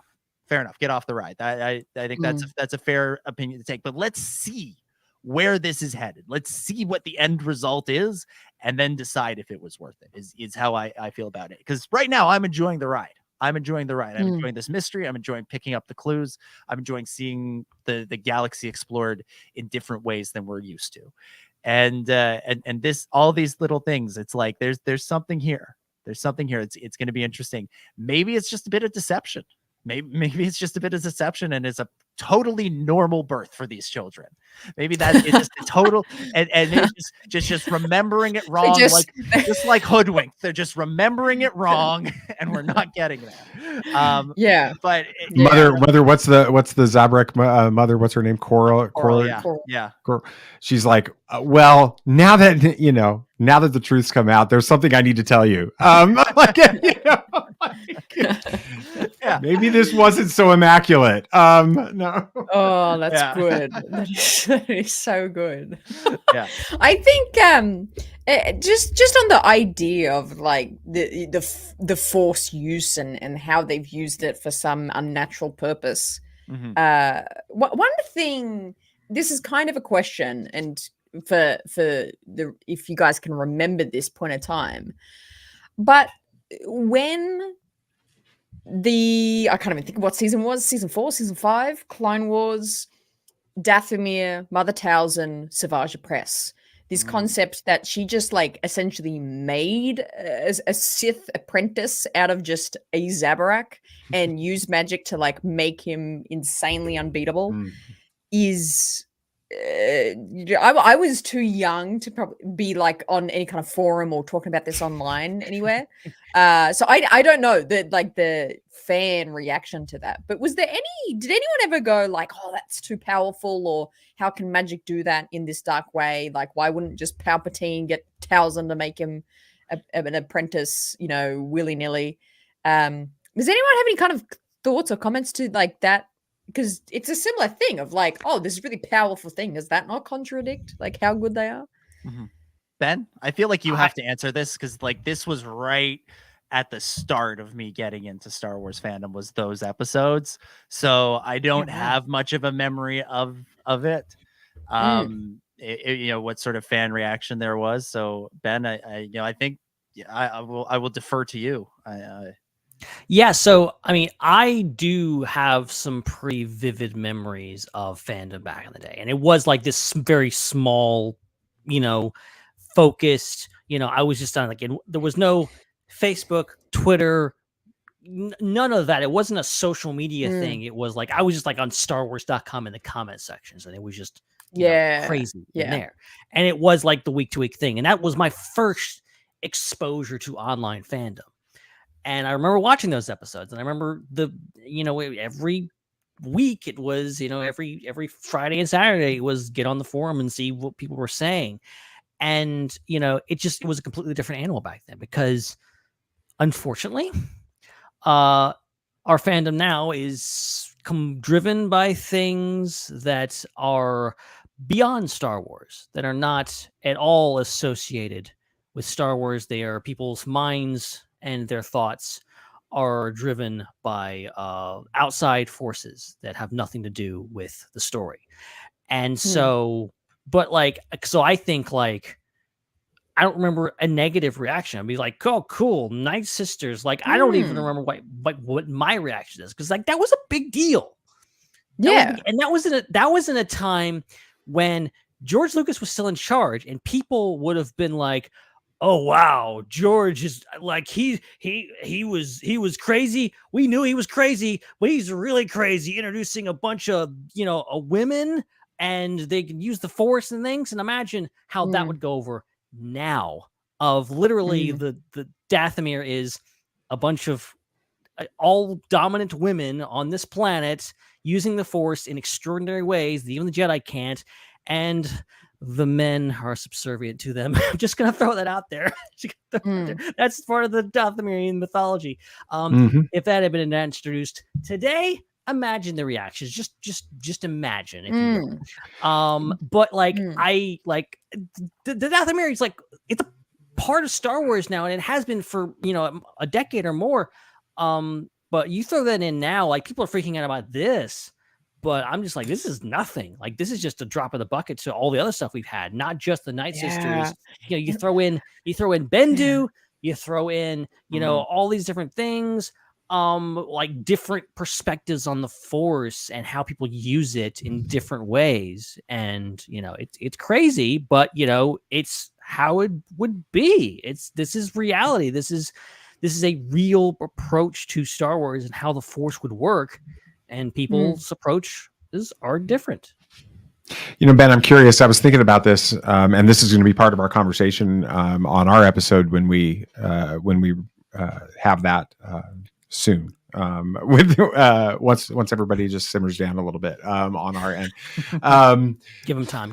I wonder if there's also a very distinct response to these two different presentations of the witches in the Acolyte and the witches in the Clone Wars and such. I wonder if those presentations aren't received differently because of both the medium and the audience that watches those, because the medium is animation, and you just allow yourself to think differently watching an animated show than you do watching live action. And I was sitting there thinking, there's part of me that was like, I wonder how this series would be received if it was an animated series, because this is weird stuff like they did in Clone Wars and Rebels, like all the time. Even the way that they scripted, the dialogue and the moment with the witches doing that chant and the incantation, I could see that in the Clone Wars. In a heartbeat, and be no big deal. Nobody would have a problem with it. But I also think that the people that watch animation are more hardcore. Right, you get your outsiders, your more mainstream, not your outsiders. When I say that, I mean your mainstream people that are like not like us, that are like sitting here for 2 hours on a Thursday night talking about Star Wars with it. I'm talking about the people like my friend that texted me today. They don't watch Clone Wars every single Friday when it comes on. That's not who they are, and they aren't exposed to the weird side of Star Wars. They're exposed to the Skywalker saga and Rogue One and Solo and Mandalorian. And some of them didn't like Ahsoka and didn't quite understand it. Didn't like some of the things that were going on in that. And I wonder if that isn't part of the problem. They haven't built up a tolerance to the weird side of Star Wars like we have. We love it. But they're being hit in the face with it in a really significant way in this episode. And they've never really experienced it like that before. Yeah. I mean, I remember one of the first interviews that Leslie Headland gave talking about being, creating a Star Wars show. She talked about her history with Star Wars and how one of the things that really drew her back into Star Wars, later in life was the Clone Wars. And I remember like hearing that interview and like really relating to it and being like, yeah, me too. We were different ages, but like, it was sort of like the thing that like got me back into Star Wars and really, invested in it was that series. And so, again, maybe thinking about myself, not to make everything about me, but like maybe that's why it's something like this episode I watch it and go, yeah, exactly, of course, because went through 6+ seasons of the Clone Wars where we had ideas like this explored already, where we've thought about the flaws of the Jedi and the different aspects of the Force and the different ways the Force can be utilized. And yeah, if you're just coming into it with the Skywalker saga in mind, maybe you haven't thought about, what other versions of the Force might there be. All there really is in the movies is the Jedi and the Sith, and it's a fairly, we have a fairly sort of set idea of what each of those things are. And then here comes a show that challenges that. Yeah, I can see that being something that is off, maybe not off-putting, but offsetting, I think, for people, especially initially. And again, my only sort of response to that is, let's see the whole series play out. Let's see 8 episodes play out, and then decide. Let's not rush to judgment based on 3 out of 8. I was going to try and do like a percentage, but I'm not that good at math. Interesting stuff. All right. It is an interesting idea of like the fact that the Acolyte really is a show made by a super hardcore Star Wars fan who but isn't being Dave watched. Yeah, exactly. I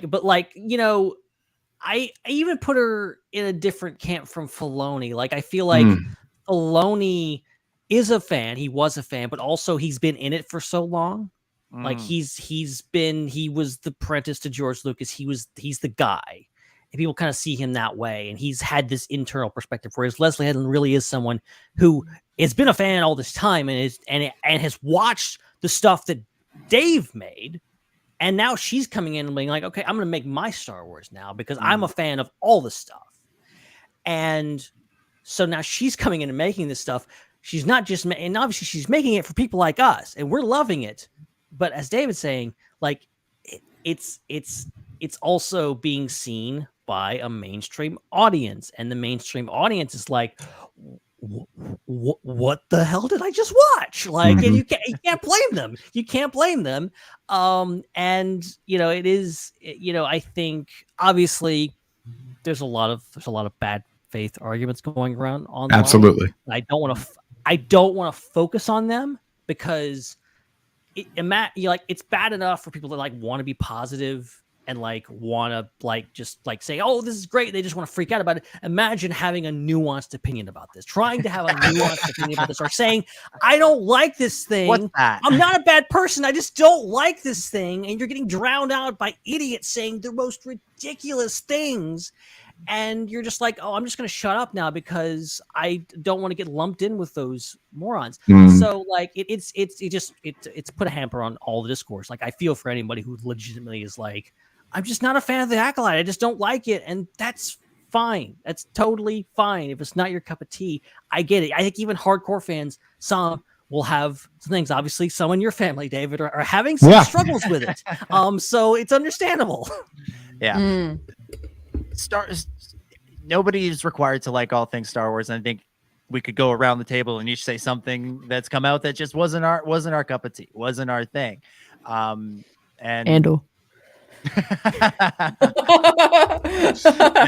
still on that fan, fake fan. on that trick.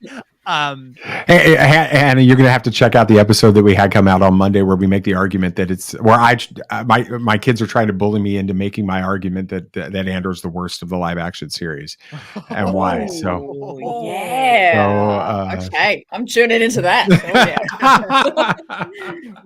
Amazing. All right. Is there anything else anybody wants to bring up before we do final thoughts and scores out of 10 for the episode? There's something else. This is my favorite part where Hannah tries to remember. Yeah, it's just like stall show for me to just pain over my thoughts. See, I get the value of I've got to record a whole nother 2 hours of conversation about this in just a few days. So if I don't remember what it is, it's like, no big deal. I'll figure it out before then. Hannah's like, I gotta get it out now. So. What is it? I think I read down. Where is it? I think a new series that could be done on the Raeside, Hannah, is stuff I meant to say on another show. Oh, tell me about it. Tell me about it. Yeah. I wish I could, because I make a review video for each episode. I want to do a review video of my review video of all the things that I was meant to say in the first one. That I'm like, oh, this is the extra things I thought of after. Awesome. Oh yes, I remember it, and thank God I took notes. Yes, okay. The writing, I know we kind of touched on this writing, you either like it or you don't. The one word I didn't like in this episode was when the Jedi enter, Master Indara introduces them all and said, "These are my colleagues." I was like, "Are we watching Suits? That's Jedi don't use the word colleague." Hannah, I've got headcanon around this right now, and it goes back. That whole conversation. Oh my god! That whole scene. Indara's dialogue to me is kind of garbage. The way she said it's like we would never take her without test her without. We should test her. Well, I mean, with your permission, I mean, all that kind of stuff. And I do think, for at least in my head canon, this is Osha 16 years later trying to remember what's going on. And she's remembering these grown-ups having this weird conversation about her. And so it's like, these are my colleagues. I should test them if it's okay with you. And, yes. that kind of stuff. Yes. Like, I mean, that line. I would love for them to do like the next time we see this whole sequence is from May's perspective. And it's just as weird and clunky, but completely different dialogue. And then a third version, which is the real version where we actually see what happens. And it's like, oh my gosh, that makes so much more sense. That's what I'm hoping for. So. Oh my gosh, I would love that. Because Indara literally says you have to give them over for testing with your consent. If it's okay with you. Yeah. Well, you just said you have to. You can't deny the Jedi, but you can if it's okay. Yeah. What? But the Jedi don't take children, or do we? But we do. So good. So good, my colleagues. Yeah. Classic. This is the Dunder Mifflin crew of the Jedi, and next week we'll get their talking heads where they tell us what they really think. That's it. Amazing. All right, let's go around the table one last time, give final thoughts and scores out of 10 for this episode. Ben, start us off. Final thought, score out of 10. Yeah, so I mean, like I said, this is an episode that makes you think. It makes, there's so much going on, obviously, so many questions answered while simultaneously giving us so many more, and makes me all the more interested to see where this goes next. Because, like, genuinely, like, I thought I knew what was going to happen this week, and then we got this. I'm like, okay, what's going to happen next week? I always go back to, my rewatchability for an episode, like how much I really like it based on like how many times I want to watch it. I'll be honest, this is not an episode that I'm gonna be itching to go back and rewatch over and over and over again. I'll watch it a few more times as it's new, but I think, my opinion could change because we may be rewatching this episode to analyze this more. Be like, what happened there? And how does it play into the newest episode? There's going to be some questions I think is going to be interesting. So I may be wrong about that. But right now, like, I am not as emotionally invested in this episode as I was the previous episodes, but like cerebrally, if that's a word, like I'm very invested in it because it's very intriguing and very thought-provoking, and I think that it shows how mature and how interesting and how deep the show is willing to go this soon. I think it's very, very interesting. So I'll give this one an 8 out of 10. 8 out of 10 from Ben. David, what about you? Your final thoughts and score out of 10 for Destiny. Awesome.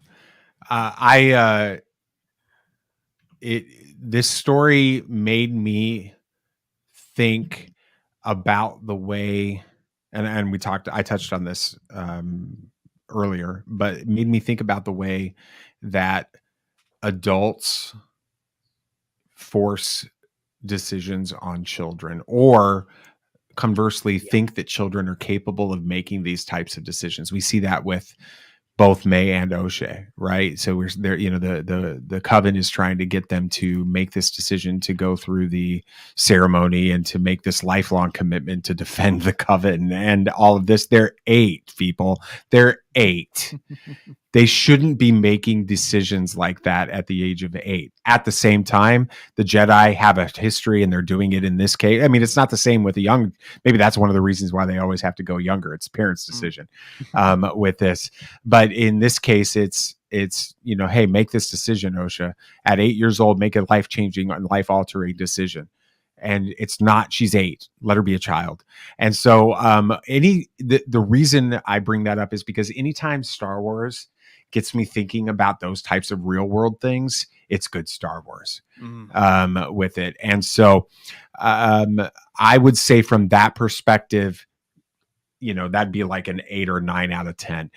Coming back to delivery and the way that they're presenting it, I'm struggling some with that, with some choices that they're making. So that brings the score down. So overall, I would give this, if we were doing it on the show, it'd be out of 5. So I'll give this a 6 out of 10, but we use letterbox concepts with it. So it's and alike with that. So I liked it, but it's still a 6 out of 10. So.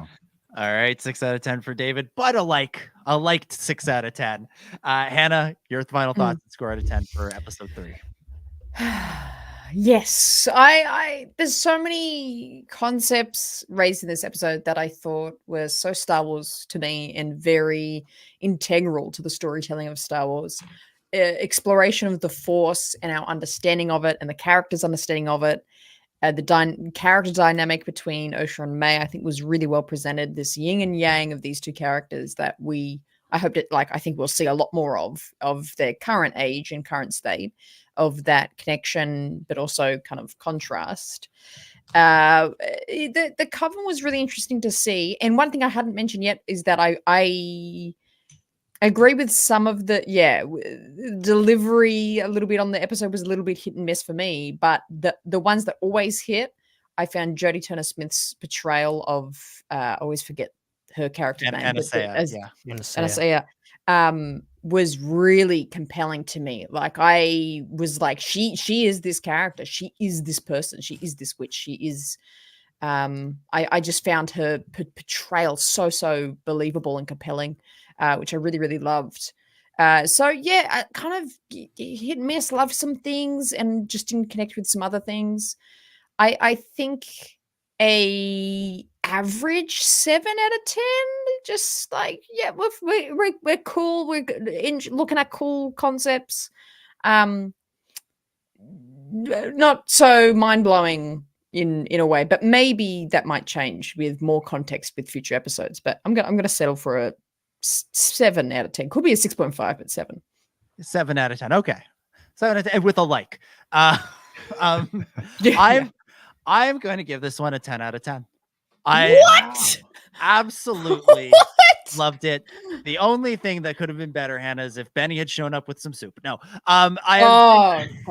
Genuinely giving this episode a 10 out of 10. I love the way it was different. It was different. And do I want every episode of Star Wars to be like this? No, obviously I want some lightsabers. I want action. I want all the things we love from Star Wars. I want the banter and the smuggler with a heart of gold and all of that stuff that comes with Star Wars. I want that in other things. But as a one-off, as a piece of this story, I can't find anything in it that really didn't work for me. And again, this may be me looking at it almost too big picture, like, because there are a few odd moments in there, but I'm writing those off as that will make sense later. And I think about Rian Johnson's most recent movie, Glass Onion. When I was watching it the first time, there were a few moments in there I was like, that was a weird editorial decision. That was a weird writing moment. That was a weird directorial decision. And then halfway through that movie, you see the story again from a whole other perspective, and all that stuff made sense. So there's a few sort of weird things, especially around like how does the last act of the episode play out? What exactly is going on here with May, and why does Soul come running in like that? I'm expecting all of that to make sense. So as long as all of that makes sense down the line, the other stuff in this episode, I was exactly what I was hoping for from the Acolyte. And it gave it to me in a way that I found really, really interesting. I love the witch's perspective on the Force. I love seeing the Jedi be challenged and have our perspectives on the Jedi be challenged. And I love just some of like the weirdness in the episode. I love the way the soundtrack like joined in with the witches in their chant.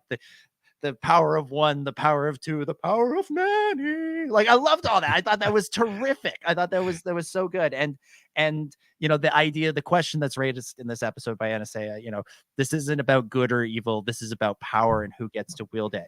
I think it's as we talked about, it's so central to Star Wars, and I think it's central to what Star Wars is doing going forward.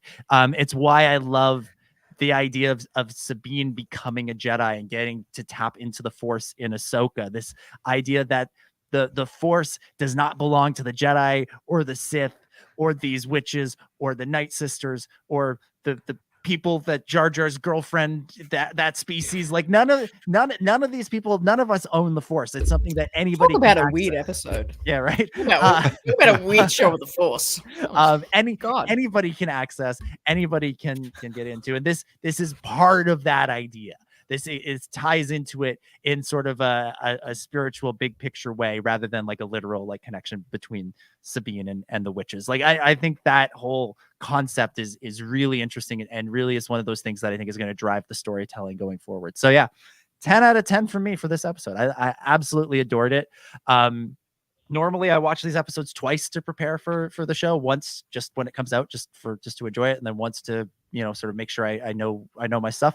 Watch this one a third time just because I liked it so much. So I'm already all in on. So that's how I got to a 10. It was a 3.33 times. Yeah, exactly. No, I'm done. I mean, that's how Chris explained how he scored the final season of the Clone Wars. Was every episode was a 2.5, and then somehow that added up to 10. So it was terrific. A really, really fantastic stuff. So I'm looking forward to next week and seeing where we go, and looking forward to hopefully picking up the story in the present and seeing where that leads us to. Also, I love Kalnaka. Kalnaka needs to always go sleeveless. With the sleeves, he looked weird. He looked like a guy in a Jedi suit with a Wookiee head on, which is exactly well, what he maybe is. he was having a blood test and he didn't have sleeves on. Exactly. No, because he could do Possible. But the sleeveless look, that was where it's at.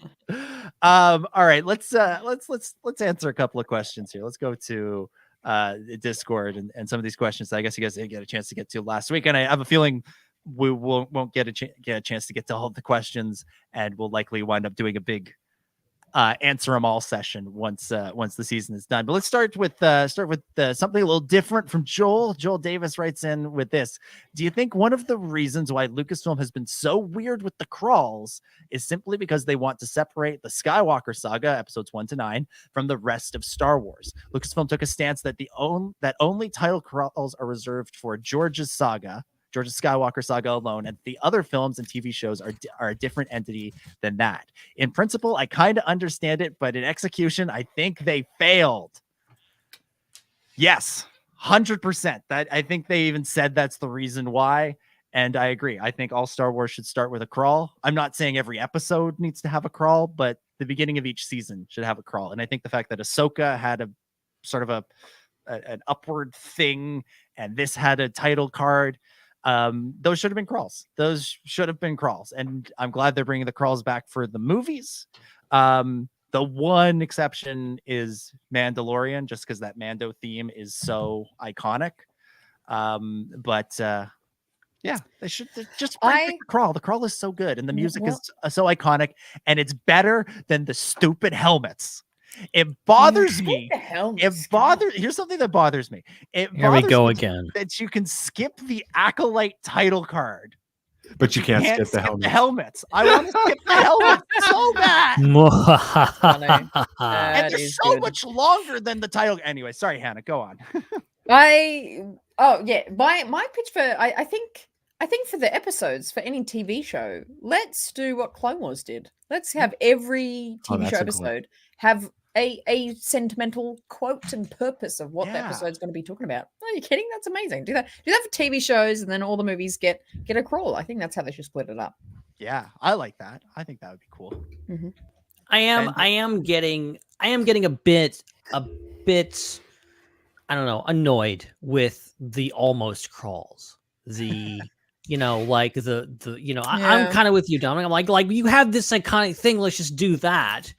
And I appreciated like with Solo, like it was something different, but still it was words on a screen. Like there's at least 2 movies I've seen recently. I think one of them was Dune Part 2 that started with like words just popping up. Also, Planet of the Apes did it too. Like, oh, here's some words, like explaining the backstory. Like Star Wars did this the most iconic way, and yet Star Wars has reversed and gone back to let's just have some words appear on the screen and be boring about it. Like, if you're gonna do a crawl, just do a crawl.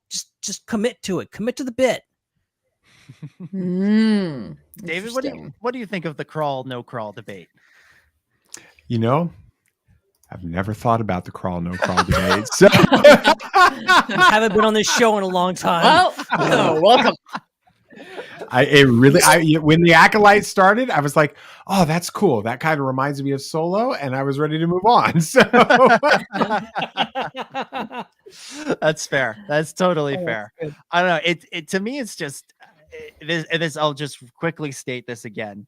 My frustration with the helmets has nothing to do with the helmets. It's just that Star Wars they're so obviously trying to recapture what Marvel did with their cinematic universe opening, and Star Wars already has the best opening. So why are you trying to do something else? Just do the thing that people like. Say the line, Bart. Just give us the thing we're looking for, or at the very least, use the Star Wars theme. Would be my other request. Anywho. Not important. Let's see. What have we got here? Let's Soupy. Soupy? We have a super chat. Oh, super chat. Okay. Sorry. Right. Is that Australian coming out in me? I don't know. we got a soupy mate from Will of the Force. I cannot express. You know what? You're not half bad. You are not half bad. I cannot express how much I love when the Force gets weird. More mysticism and wacky space stuff. Agreed. Oh, agreed, mate. It's good. It's good. Yeah. But yeah, I absolutely agree. Wacky, freaking like what we just mentioned. Queen Julia. Yes. That weird race of like Force Gungans. What the hell were they? I don't know. They went. And they went to hell with Mace Windu. I don't know what. I can't. I just that. How the hell was that real? How was that real? The episode was wild. Love that one. Yes, I will never forget, because the internet will not let me forget, the fact that right after that episode, I made a meme that says it's them kissing, and it says Jar Jar Binks has a girlfriend and you don't. Let that sit. And it's still out there, guys. It still pops up on my feed every once in a while. Ben looks at it and goes, what have I done? What have I done? No, it's just mocking me now. Ben's going to take the Barash vow because of it, and he'll be sitting there. One day, Ahmed Best will arrive with a little vial of poison. Seeing as we have brought up this really niche episode and relationship, I have to share a really, really embarrassing story in my personal life, but it's really relevant to this conversation. Sure. And it literally came up yesterday or the day before. Because in that episode where Jaja has this Bardotan girlfriend, Queen Julia, he throughout the episodes calls her Queenie and like my Queenie, and that's her like his like nickname for her and like pet name. I refer to my girlfriend in genuine real life as Queenie, and literally 2 days ago she's like, why do you say that? Why do you call me that? I was like, so There's actually this Clone Wars episode where I had to like explain, and she's like, "That's why you call me Queenie," and I was like, "Yeah, that's their origin story." And she's like, "That is not at all romantic anymore," and I was like, "Oh, it's like, but it's Jar Jar's girlfriend. That's beautiful." The magic is gone. Right? At the very least, it didn't end with "I'm calling you a pet name for Jar Jar." At the very least, it's a pet name that Jar Jar has for someone else. So there's, a it's literal not quite queen. Yeah, I was like, I was calling you a queen. All I'm saying, Tilly, is it's not as bad as it could have been. That's all I'm getting at. Yeah, 100%. But yeah, anyway, there you go. Incredible. What a story. I think, you know what? There's nowhere else to go from there. That's the perfect. That's the wrap up. That's the perfect story to end on. And we will begin to wrap things up for this week. Man. Such a sweet note to end on. Well, thank you everybody for listening.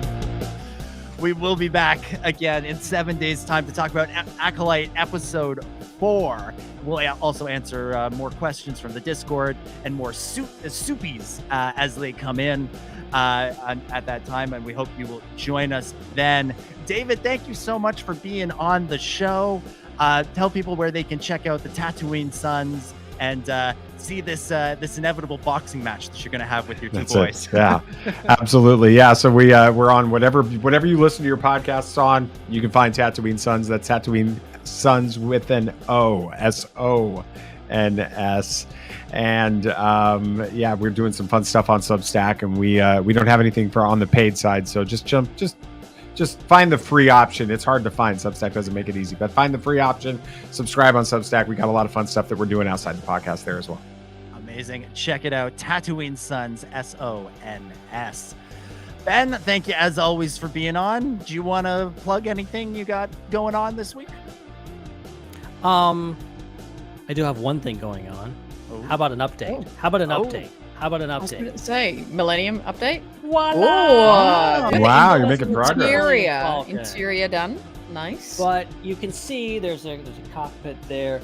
We've got the crew in here. Han and Chewie and Finn and Tasu Leech. Is Han just like looking at the wall there? Like the way he's sitting there looks like there should be like a fireplace. There we go. There we go. That's nice. And that's like old man Harrison Ford like telling his story. It's like, let me tell you about back in my day, the Jedi. I didn't believe in the Jedi or the Force, but it's true, all of it. I tell you, Sonny. And for the record, I just opened bag number 4.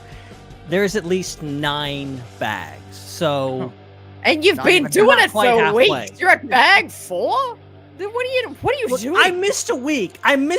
Okay, give me a break. I missed a week. Also, it's really hard to do this and do this at the same time. Okay. Yeah, Brett, you chose to do this. You're acting like we are making you do this at gunpoint. Hannah. You chose this. No, I'm pretty sure you put a gun to my head. You came all the way here and said, you better build this on the podcast. I remember it. Everybody remembers it, right? I heard that episode. That's what I heard. So. Yeah. See? Well, I got a witness. Amazing. Hannah, thank you as always for being on. Tell us what's coming up on the Raeside. Absolutely. We're having a ball over there on the channel. Of course, Acolyte discussions and pre-shows happen every week. And a new weekly live show will be set in stone, coming every Sunday night, which will be really exciting. Talking everything outside of what's happening with episodes and shows that are currently on. But it's always a good time over there at the Raeside, so come hang out, come check it out. It's fantastic. Check it out. That's Raeside, RAE side. Yes. I got nothing else to promote for myself. This is all I have time for right now. So this is all I'm doing. How's the hockey, Dom? How's the hockey? How's the hockey? Oh. It seems like I have not checked for a final, but I'm guessing Florida has taken a 3-0 series lead on the Edmonton Oilers in the Stanley Cup final. So that is Florida. That's almost doing insurmountable. Isn't it hilarious that Florida will have won? They will have been to 3 Stanley Cup finals, and will have won a Stanley Cup finals in more often than Toronto has actually made it out of the first round. That's unreal. What's crazy is the last 5 Stanley Cups have all featured a team from Florida. We got the Panthers the last 2 years and the Tampa Bay Lightning the 3 years prior to that. The Leafs have made it out of the first round just once, where they lost to Florida. So I'm not bitter about that in the slightest. Not bitter at all. I went into this final hoping for both teams to lose, actually. I would like to see Florida lose and Edmonton lose, but looks like only one of those things is going to come to pass.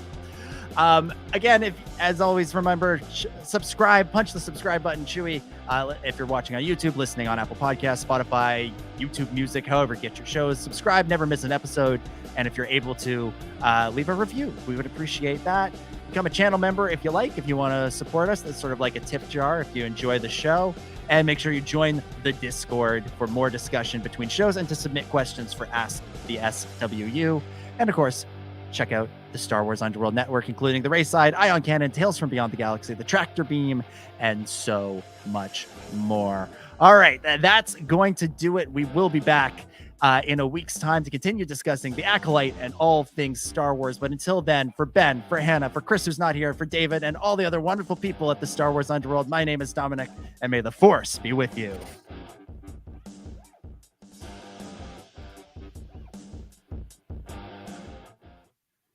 It's a wrap.